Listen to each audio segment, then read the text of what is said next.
뭐야? 술잔이 왜 저절로 날아다녀? 이 불효막심한 놈들아. 나를 사랑방에 가둬 굶겨 죽이고도 이제 와서 술을 올려. 눈구멍이 뚫렸으면 똑바로 보거라. 내가 이 집주인이다. 49제 날 돌아온 굶주린 시아버지와 며느리의 소름 돋는 복수극 지금 시작합니다. 이런 이야기를 좋아하시면 구독과 좋아요 눌러주세요. 이야기 시작합니다. 경상도 깊은 산골 기와지붕이 으리으리한 최참판 댁에는 사시사철 찬바람이 불었습니다.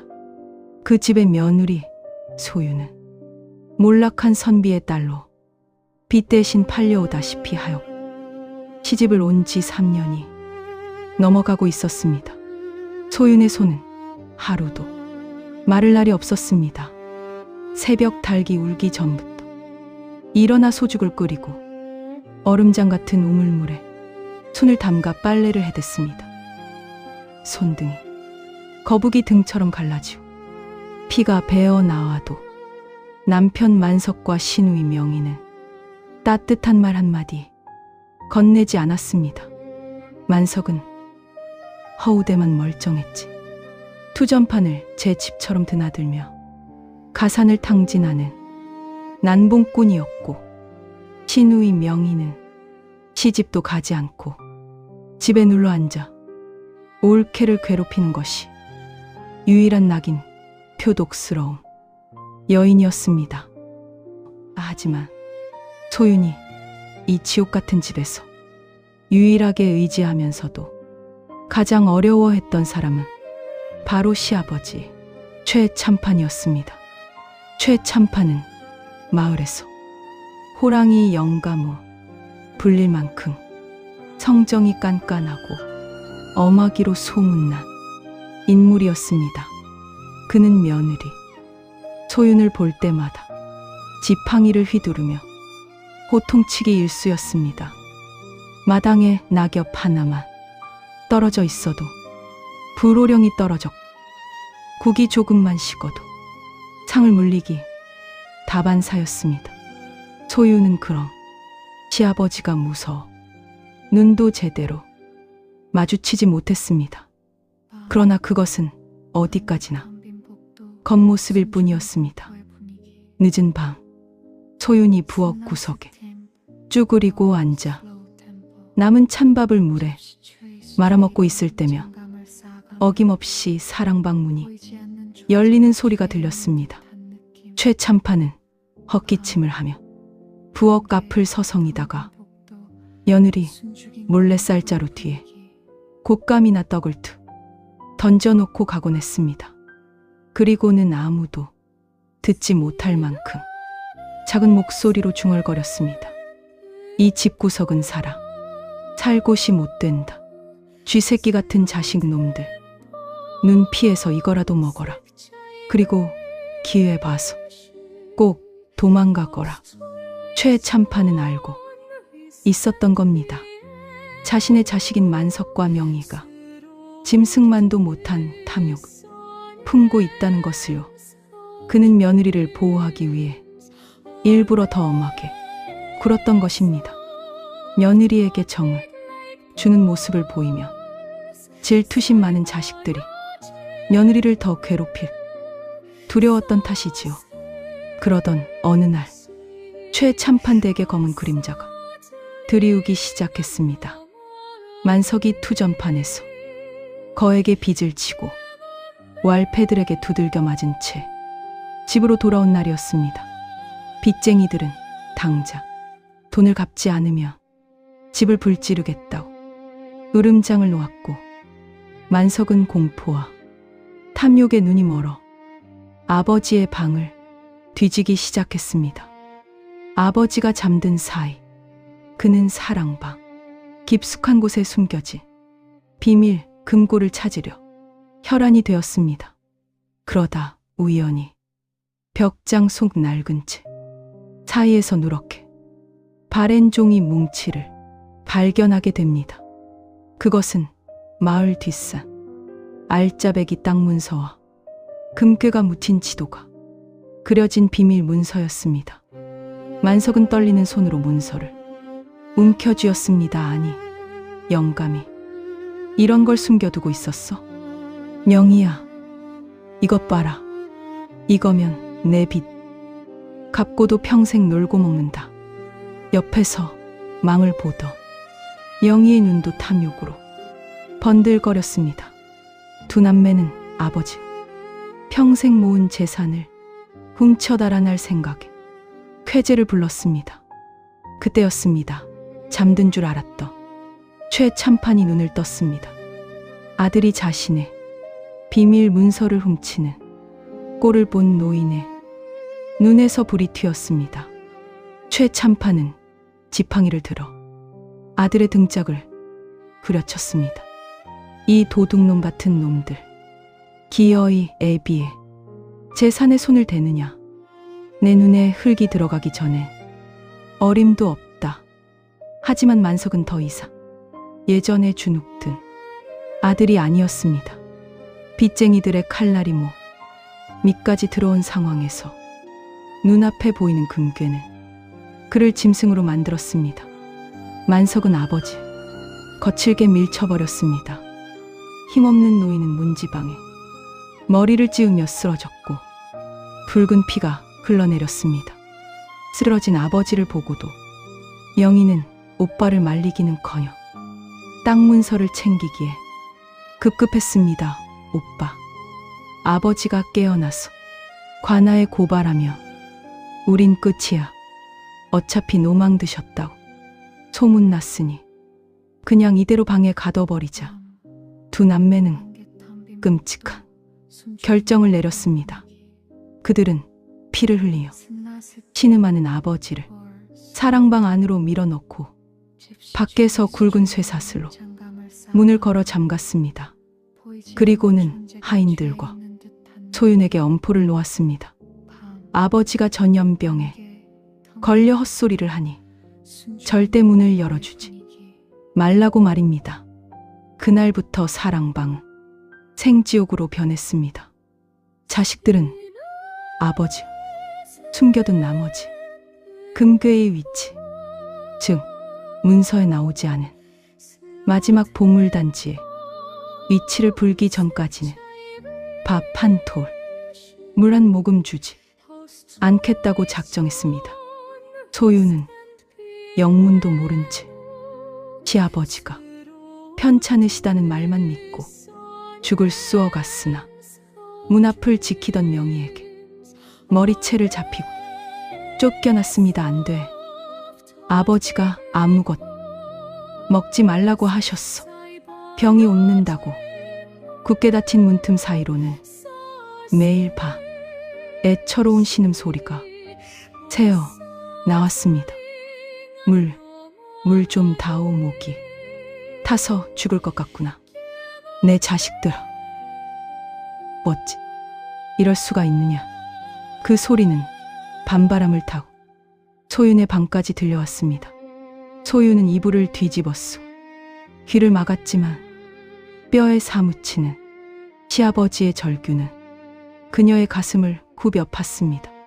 그녀는 직감했습니다. 이것은 병수발이 아니라 살인이라는 것을요. 닷새가 지나고 엿새가 지났습니다. 사랑방 안에서는 벽을 긁는 소리마저 잦아들었습니다. 최참판은 배고픔과 갈증, 그리고 자식들에게 버림받았다는 절망 속에서 서서히 말라갔습니다. 소유는 목숨을 걸고 밤중에 물 한 사발을 떠서 사랑방 뒤편으로 갔습니다. 창호지 문에 구멍을 뚫고 빨대를 꽂아 넣으려 했습니다. 하지만 그 순간 어둠 속에서 튀어나온 만석이 소윤의 손목을 낚아챘습니다. 물그릇이 바닥에 떨어져 박살이 났습니다. 인연이 죽고 싶어 환장했구나. 만석은 소윤을 발길질하며 내쫓았습니다. 방 안의 최참판은 며느리의 비명 소리와 물그릇 깨지는 소리를 들으며 피눈물을 흘렸습니다. 며느리만이 나를 살리려 하는구나. 내 핏줄들은 나를 죽이려 하는데 남인 며느리만이 일회째 되던 날 밤 최참파는 마지막 힘을 짜내어 문 밖을 향해 저주를 퍼부었습니다. 내 눈에 흙이 들어가기 전에 절대 용서치 않겠다. 내가 죽어서 귀신이 되어서라도 내 놈들 뼈를 씹어먹을 것이다. 그 목소리는 지옥에서 올라온 악귀의 소리처럼 섬뜩했습니다. 그리고 다음날 자식들이 금괴 위치를 알아내려 사랑방 문을 열었을 때 최참파는 앙상한 뼈만 남은 처참한 몰골로 눈을 부릅뜬 채 숨져 있었습니다. 손톱은 문을 긋느라 다 빠져 피범벅이었고 입안은 갈증으로 인해 새카맣게 타들어가 있었습니다. 하지만 자식들은 눈물 방울 흘리지 않았습니다. 오히려 늙은이가 독하다며 금괴 위치를 말하지 않고 죽었다고 시신에 침을 뱉었습니다. 그들은 서둘러 장례를 치렀고 마을 사람들에게는 노안으로 편안히 가셨다고 거짓말을 했습니다. 최참판의 장례는 마을에서 제일 성대하게 치러졌습니다. 만석과 명희는 하얀 상복을 입고 세상에서 가장 슬픈 효녀인 척 아이고 곡을 했습니다. 마을 사람들은 그들의 가식적인 눈물에 소가같이 슬퍼해 주었지만 소윤만은 알고 있었습니다. 저 곡소리가 안도의 한숨이라는 것을요. 장례가 진행되는 동안 상주인 만석의 눈은 조문객이 아니라 아버지의 방 어딘가에 숨겨져 있을 금괴를 찾느라 혈안이 되어 굴러가고 있었습니다. 야, 아무리 찾아도 금괴가 없어. 그 영감이 죽기 전에 어디다 숨긴 게 분명 문서에 적힌 곳 말고 딴 데가 있어. 남매는 손님들이 술을 마시는 틈을 타 집안을 샅샅이 뒤집어 엎었습니다. 마롱이, 아궁이소, 심지어 뒤뜰의 장독대까지 다 깨부수었지만 금괴는 나오지 않았습니다. 초조해진 남매의 화살은 다시 며느리 소윤에게로 향했습니다. 명희가 소윤을 헛간으로 끌고 갔습니다. 이 여우 같은 년, 아버지가 너한테만 몰래 곶감 주던 거 내가 모를 줄 알아? 금괴 어디다 숨겼는지 너한테 말했지. 당장 불어. 남매는 소윤을 몽둥이로 위협하며 신문했습니다. 하지만 소윤이 알 리가 없었지요. 소윤은 억울함에 울부짖었지만 돌아오는 건 매질 뿐이었습니다. 그렇게 지옥 같은 시간이 흐르고 어느덧 최참판에 49제 날이 다가왔습니다. 49제 당일 아침 소윤은 퉁퉁 부은 손으로 전을 붙이고 나무를 묻히고 있었습니다. 시아버지가 가시는 마지막 길 배라도 골치 않게 해드리고 싶어 정성을 다했습니다. 그때 대문 밖에서 목탁 소리가 들려왔습니다. 나가보니 남루한 승복을 입은 노스님 한 분이 서 계셨습니다. 스님의 눈빛은 경영하게 빛나고 있었는데 소윤을 보자마자 대뜸 혀를 찼습니다. 쯧쯧한 사람보다 죽은 사람의 원한이 더 깊구나. 이 집에 곧 피바람이 불겠어. 소윤은 가슴이 철렁 내려앉아 스님에게 합장했습니다. 스님, 그게 무슨 말씀이십니까? 스님은 대문 안쪽 사랑방을 뚫어지게 쳐다보며 말했습니다. 억울하게 간 망자가 눈을 감지 못하고 있소. 보살님, 오늘 밤 제사상에는 숟가락을 하나 더 놓으시오. 초대받지 않은 손님이 올 것이니, 그리고 부디 귀신을 보더라도 놀라지 마시오. 그 귀신은 보살님 편이니 소윤이 무슨 뜻이냐고 묻기도 전에 스님은 바람처럼 사라지셨습니다. 초대받지 않은 손님이라니 소윤의 등골이 서늘해졌습니다. 하지만 만석과 명희의 닭달 그 말을 깊이 생각할 겨를도 없이 제사상을 차려야 했습니다. 해가 지고 어둠이 깔리자 사랑방에 제사상이 차려졌습니다. 촛불이 일렁이는 가운데 만석과 명희는 빨리 제사를 끝내고 싶어 안달이 나 있었습니다. 향 연기가 자욱하게 피어오르고 만석이 술잔을 채워 올렸습니다. 남매가 건성으로 절을 올리고 있을 때였습니다.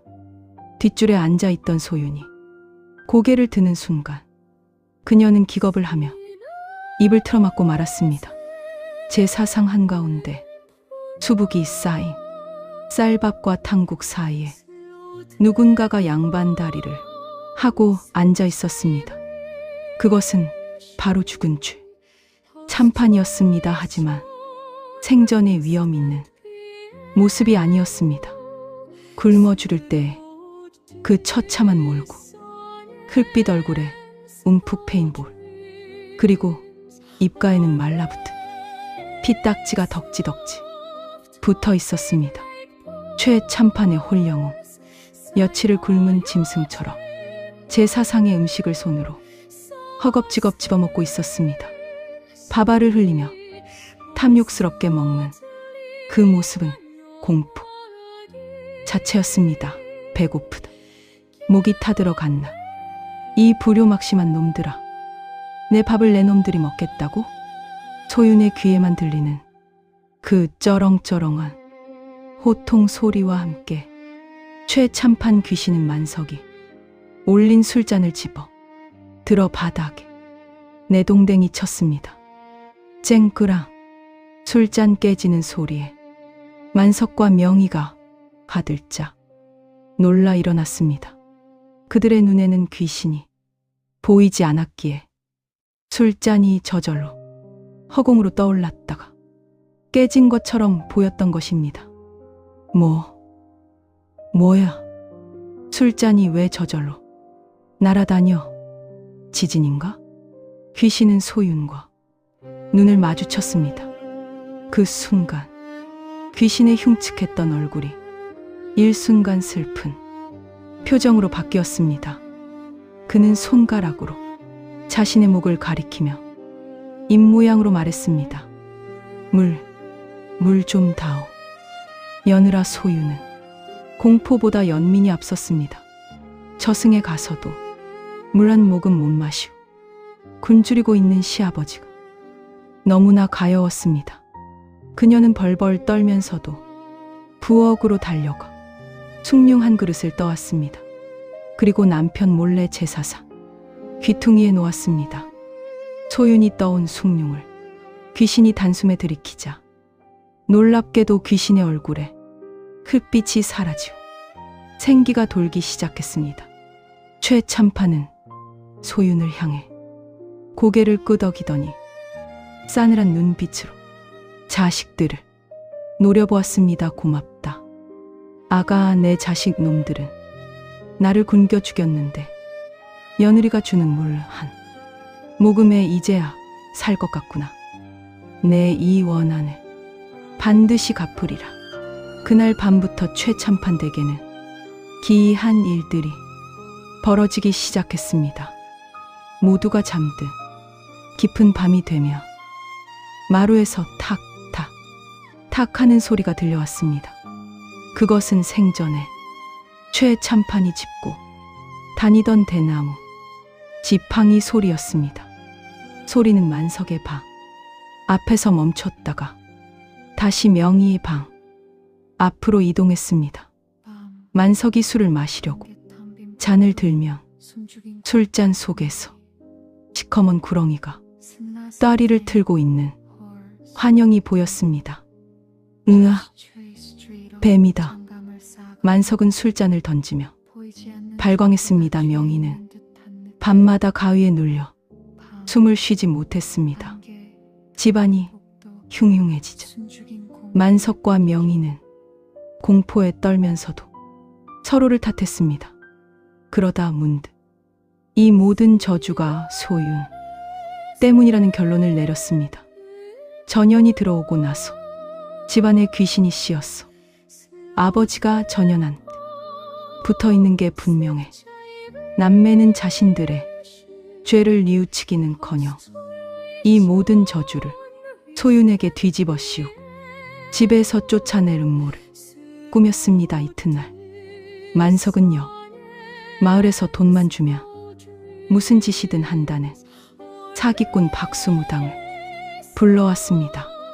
그들은 소윤이 미쳐서 시아버지 귀신을 불러들였다고 소문을 내고 굿판을 벌여 소윤을 미치광이로 몰아세워 내쫓거나 굿을 핑계로 아주 죽여버릴 작정이었습니다. 소윤은 영문도 모른 채 마당 한가운데 멍석 위에 묶였습니다. 마을 사람들이 구경하러 몰려들었고 그들은 혀를 차며 소윤을 손가락질했습니다. 아이고, 저 착한 며느리가 귀신이 들렸다니. 쯧쯧 저 집안 꼴 좀 봐. 박수무당은 시퍼러 칼을 휘두르며 춤을 추기 시작했습니다. 그는 미리 만석에게 받은 돈주머니를 챙기고 과장된 몸짓으로 연기를 했습니다. 내 인연, 내 몸속에 있는 잡기야. 썩 물러가라. 시애비 잡아먹. 이제 집안까지 말아먹으려 드느냐. 무당이 팥과 소금을 소윤의 얼굴에 뿌려댔습니다. 소윤은 따가움에 눈을 질끈 감고 속으로 시아버지를 불렀습니다. 아버님, 도와주세요. 저들이 저를 죽이려 합니다. 그때였습니다. 갑자기 마른 하늘에 천둥이 치더니 거센 돌풍이 불어와 굿땅에 촛불이 일제히 꺼져버렸습니다. 징소리와 북소리가 멈추고 사방이 죽은 듯 고요해졌습니다. 사람들은 숨을 죽였습니다.